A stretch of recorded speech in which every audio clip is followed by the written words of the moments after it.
a 3 for a blocker. And we have these different moves, and this is where we get really, really into the fun stuff. A 3 can be a set play for the blocker and the defender.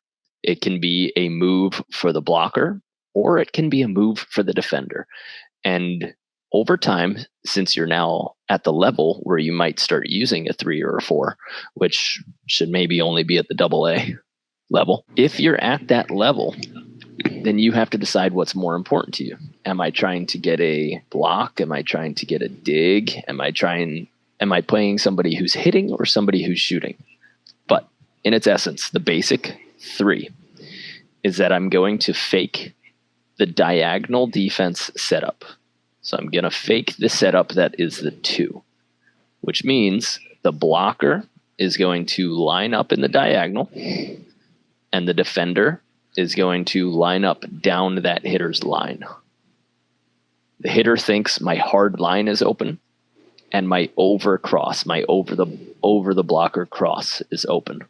During the jump, this is when we switch places, right? Ideally, if you do it late enough, you leave after takeoff, showing no leans or movements or inclinations that you're going to go there. You can even continue to slide into that fake call during the jump. But after that hitter can no longer see you, then the blocker who was lined up in the cross dives so that their hand takes down that hard-driven low line.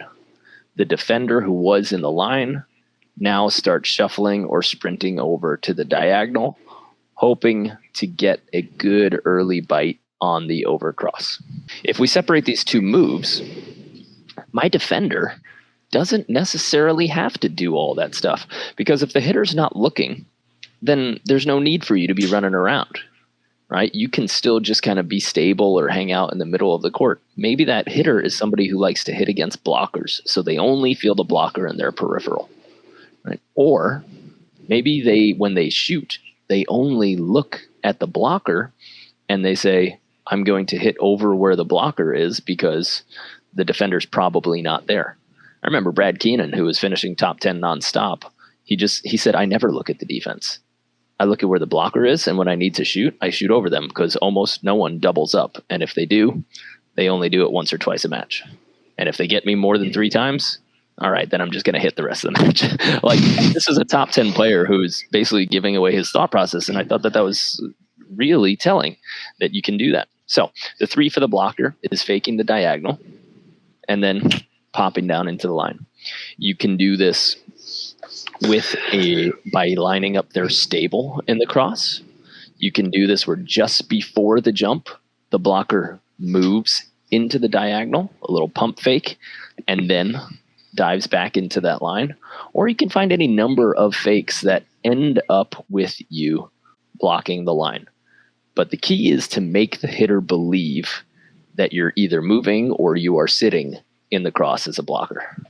The same thing goes with the defender. If they're running a 3, right, then they're doing the reverse, where you're trying to make the hitter believe that you're going to end up down the line, when in actuality, you're going to go into that diagonal.